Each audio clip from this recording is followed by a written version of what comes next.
Man, we love these stories with, David and Goliath and Zacchaeus and all these different stories that we teach our kids. But a lot of times we look at these things at surface level and we don't really look at the depth of what these stories mean. And so we're going to take a little bit of a deeper look. And Jesus entered and passed through Jericho, and behold, there was a man named Zacchaeus, which was the chief among the publicans, and he was rich. And he sought to see Jesus, who he was, and could not for the press, because he was of little stature. And he ran before and climbed up into a sycamore tree to see him, for he was to pass that way. When Jesus came to the place, he looked up and saw him and said unto him, Zacchaeus, make haste and come down, for today I must abide at thy house. And he made haste and came down and received him joyfully. And when they saw it, they all murmured, saying that he was gone to be the guest with a man that is a sinner. And Zacchaeus stood and said unto the Lord, Behold, Lord, the half of my goods I give to the poor. And if I have taken anything from any man by false accusation, I restore him fourfold. And Jesus said unto him, This day is salvation come to this house, for so much as he also is a son of Abraham.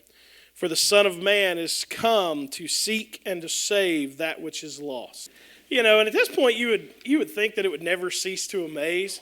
Justice every morning gives us this paper that just kind of has like question starters and conversation starters, because people read the Bible different ways.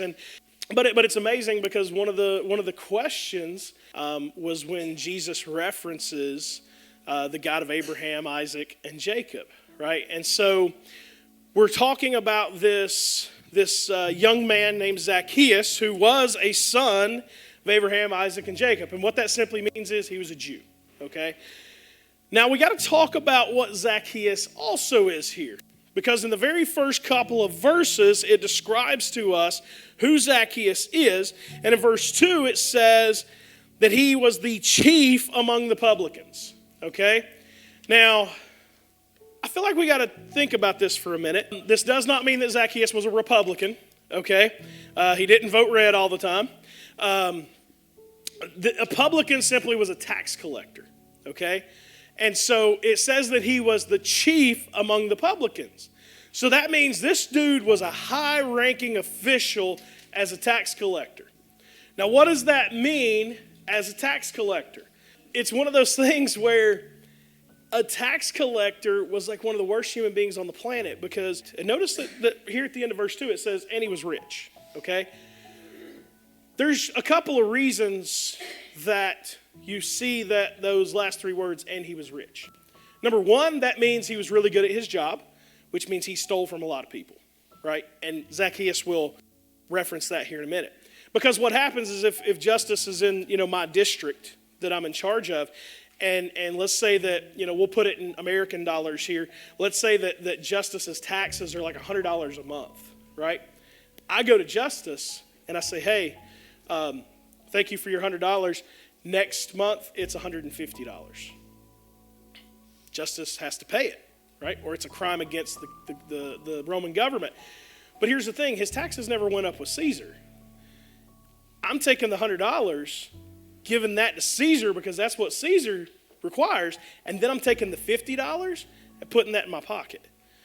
But here's the worst part of that, right? Because you're kind of like, well, that's like my boss at work now, right? Like that's most politicians in today's society. But here's the worst part of that. Zacchaeus was stealing from his own people, right? Zacchaeus is a Jew. And so the people that they are taxing are Jews. And so he has decided that he's going to be a traitor to his own people. He's going to be a traitor to those people that were chosen of God, the children of Abraham, Isaac, and Jacob. He is going to be a traitor to those people, and he is going to join the oppression. He is going to join the government that has taken over the Jewish people, and he's going to continue to steal from the Jewish people for his own good. All right?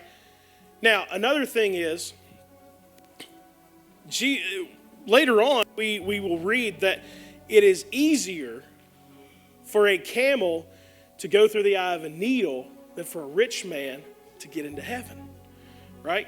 And so we see this aspect of understanding that the fact that Zacchaeus is rich is really important because, one, it shows the kind of vile human being that he was, and number two, it shows that in this particular time, and I tell people this a lot, one of the problems that we have in America, and one of the problems that you just don't see people clinging to God the way that we have in years past or the way that they do in other countries is because we are a nation that doesn't really want for anything, right? I mean, we are one of the very few nations on the planet that can just go to a grocery store and get whatever we want, right? Even if you don't live in a very high income household, the government will give you assistance to help you go to the grocery store and get whatever you want, right? And so we have these issues in America where we are a blessed country, right? Most people don't realize that the poverty line in America, right? Like if you make, at that poverty line in America, you're one of the wealthiest people in the world, right? You are in the top 10% of wealth in the world if you're at the poverty line in America. And so we get to this point of understanding that, why would we ever need God if we feel like we have everything we need, right? And that's one of the issues. Like we oftentimes go, because that's how we are. Like that's what we want. We want to have these situations where everything's perfect and everybody's, doing great and we get everything we ask for. But here's the thing. If I never got COVID and I never had a blood clot that God healed me of, how would I be able to testify that he's a healer? Right? If I never struggled financially and I never got to a point to where I'm like, God, I'm either paying my tithes or I'm paying this bill and I'm going to believe you and I'm going to give my tithes and say that you're going to provide for this, and you do, how would I ever know that? Right? And so a lot of times God allows us, okay, notice that word allows, right? Because we oftentimes blame God for things that really aren't his fault, right? It's like, my tire blow up. Why'd you do that to me, God? Or my car blows up. Why'd you do that to me? And God's like, you're the one that bought the Ford. Like, what are you blaming me for? Like, I didn't tell you to buy that thing. It's like, come on. But again, we want to blame God for everything, right? Like we want to blame God for everything. But God simply allows things to happen. He allows this wonderful thing called free will, right? And he allows free will, and within free will, there are going to be decisions, and some of those decisions are good, some of those decisions are bad, and there's going to be consequences for those decisions. I tell people, I work at an alternative center, so I tell those kids all the time, I'm like, you have the freedom of choice, but you don't have the freedom to be exempt from the consequences of those choices. And it's the same way that we are in our Christian walk. You have the choice to live your life however you want, but we do not have the freedom to be exempt from those problems that come along with our decisions and those consequences that are of our decisions. And so Zacchaeus is one of those guys who made a decision that for him was a good business decision. Right? I mean, you think about that. I'm a part of an oppressed people of the Jews that's getting my money taken, that's, just living in poverty and living in oppression, or I join the bad guys and I'm rich and I have everything I want and I have power, right? It's a good business decision for him. But it's an awful, awful spiritual decision for him. And it's an awful, awful decision based on the heritage and the tradition of his people. And so here is Zacchaeus, right? Known to his people as a sinner. We see that here in a little bit. And he has made his decisions But here's the thing. And I told you we're going to be a little bit deeper into this than probably I've ever went into this. And maybe for you also. But verse number 3 says, he sought to see Jesus who he was and could not for the press because he was of little stature. And so what happens here is Zacchaeus has obviously heard of Jesus, right?